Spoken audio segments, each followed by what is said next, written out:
ജയിലിലും കഷായം ഗ്രീഷ്മ ഒന്നാം നമ്പർ തന്നെ. ഷാരോൺ വധക്കേസിൽ ശിക്ഷിക്കപ്പെട്ട അട്ടക്കുളങ്ങര വനിതാ ജയിലിലെത്തിയ ഗ്രീഷ്മയ്ക്ക് ഒന്നാം നമ്പർ. 2025 ശിക്ഷിക്കപ്പെട്ട വനിതാ ജയിലിലെത്തിയ ആദ്യ പ്രതിയാണ് ഗ്രീഷ്മ. 1/2025 എന്ന നമ്പറാണ് ഗ്രീഷ്മയുടേത്. ജയിലിലെ 14-ാം ബ്ലോക്കിൽ 11-ാം നമ്പർ സെല്ലിൽ 2 റിമാൻഡ് പ്രതികൾക്കൊപ്പം 24-ാമത്തെ തടവുകാരിയാണ് ഗ്രീഷ്മ.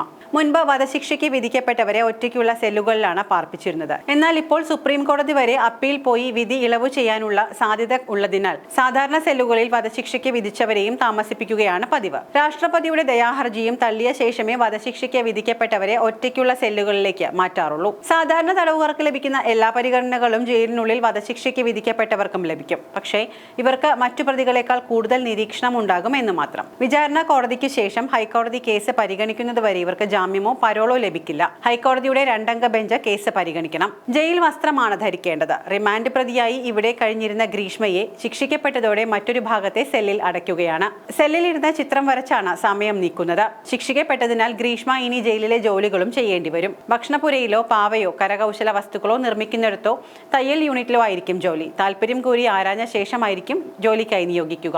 അഭിഭാഷകരടക്കം ആരും ഇന്നലെ ഗ്രീഷ്മയെ കാണാൻ എത്തിയില്ലെന്ന് അധികൃതർ പറയുന്നു. അടിവസ്ത്രങ്ങൾ ഒരു ബന്ധു എത്തിച്ചു നൽകി. വധശിക്ഷയായതിനാൽ ഗ്രീഷ്മയ്ക്ക് പരോൾ കിട്ടില്ല. മറ്റു തടവുകാർക്കൊപ്പമാണ് കഴിയേണ്ടത്. അപ്പീൽ പോകാനുള്ള അവസരമുണ്ട്. 4 വർഷമായി പ്രണയത്തിലായിരുന്നു ഷാരോണും ഗ്രീഷ്മയും. ഇരുവരുടെയും പ്രണയം ഗ്രീഷ്മയുടെ വീട്ടിലറിഞ്ഞതോടെ ബന്ധത്തിൽ നിന്നും പിന്മാറാൻ ഗ്രീഷ്മയോട് കുടുംബം ആവശ്യപ്പെടുകയും മറ്റൊരു വിവാഹാലോചന ഉറപ്പിക്കുകയും ചെയ്തിരുന്നു. തുടർന്ന് ഷാരോണിനെ ബന്ധത്തിൽ നിന്ന് ഒഴിവാക്കാൻ ശ്രമിച്ചെങ്കിലും ഷാരോൺ പിന്മാറാൻ തയ്യാറായില്ല. തുടർന്നാണ് ഗ്രീഷ്മ ഷാരോണിനെ ഒഴിവാക്കാനായി പദ്ധതി തയ്യാറാക്കുന്നത്. ഷാരോണിനെ വീട്ടിലേക്ക് ക്ഷണിച്ച് ഗ്രീഷ്മ വിഷം കലർത്തിയ കഷായം നൽകുകയായിരുന്നു. പാരക്വിറ്റ് എന്ന കീടനാശിനിയാണ് ഗ്രീഷ്മ സ്നേഹത്തോടെ കഷായത്തിൽ ചേർത്ത് ഷാരോണിന് കൊടുത്തത്. പാരക്വിറ്റ് വിഷം ശരീരത്തിൽ കടന്നാൽ ആന്തരിക അവയവങ്ങളെയെല്ലാം നശിപ്പിച്ച് ശരീരത്തിൽ നിന്നും 2 ദിവസം കൊണ്ട് അത് അപ്രത്യക്ഷമാകും. പാരക്വിറ്റ് വിഷത്തിന്റെ സവിശേഷതകളും അത് മനുഷ്യ ശരീരത്തിൽ കടന്നാൽ ഉണ്ടാകുന്ന ആഘാതങ്ങളും ശാസ്ത്രീയമായി പോലീസിന് തെളിയിക്കാനായത് ഡോക്ടർ വി പിള്ള എന്ന അന്തർദേശീയ പ്രശസ്തനായ ഫോറൻസിക് വിദഗ്ധന്റെ കൂടി മികവിലാണ്. പാരക്വിറ്റ് വിഷം ഉള്ളിൽ ചെന്നാണ് ഷാരോണിന്റെ മരണമെന്ന് ഉറപ്പിച്ചത് ഈ ഡോക്ടറുടെ മൊഴിയിലൂടെയാണ്. ലോകാരോഗ്യ സംഘടന അംഗീകരിച്ച ആഗോളതലത്തിൽ ടോക്സിക്കോളജിയിൽ പേരും പെരുമയുമുള്ള ഡോക്ടർ വി പിള്ളയുടെ നിരീക്ഷണങ്ങൾക്ക് വലിയ വിലയാണ് ഈ കേസിലെ പബ്ലിക് പ്രോസിക്യൂട്ടറായ VS വിനീത് കുമാർ നൽകിയിരുന്നത്.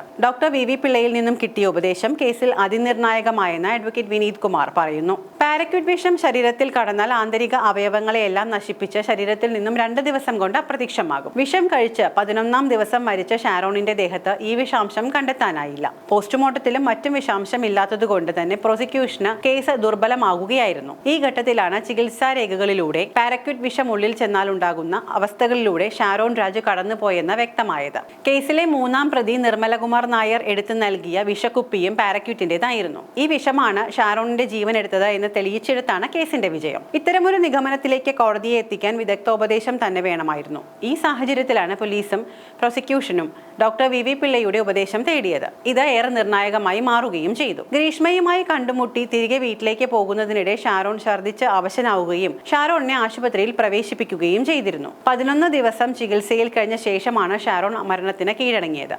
ആശുപത്രിയിൽ കിടക്കയിൽ കിടന്ന അത്രയും ദിവസം ഒരു തുള്ളി വെള്ളം പോലും കുടിക്കാൻ കഴിഞ്ഞില്ല എന്നതും ശ്വാസകോശം ഓക്സിജൻ കയറാൻ കഴിയാത്ത വിധത്തിലായെന്നും ഡോക്ടർമാർ സാക്ഷ്യപ്പെടുത്തിയിട്ടുണ്ട്. ചുണ്ട് മുതൽ മലദ്വാരം വരെ വെന്തുരുകിയിട്ടുണ്ടായിരുന്നു. ലൈംഗിക അവയവങ്ങളിലൂടെ വരെയും രക്തം വരികയും കഠിനമായ വേദന അനുഭവിക്കുകയും ചെയ്തുവെന്നാണ് ഡോക്ടർമാർ വ്യക്തമാക്കിയിരുന്നത്.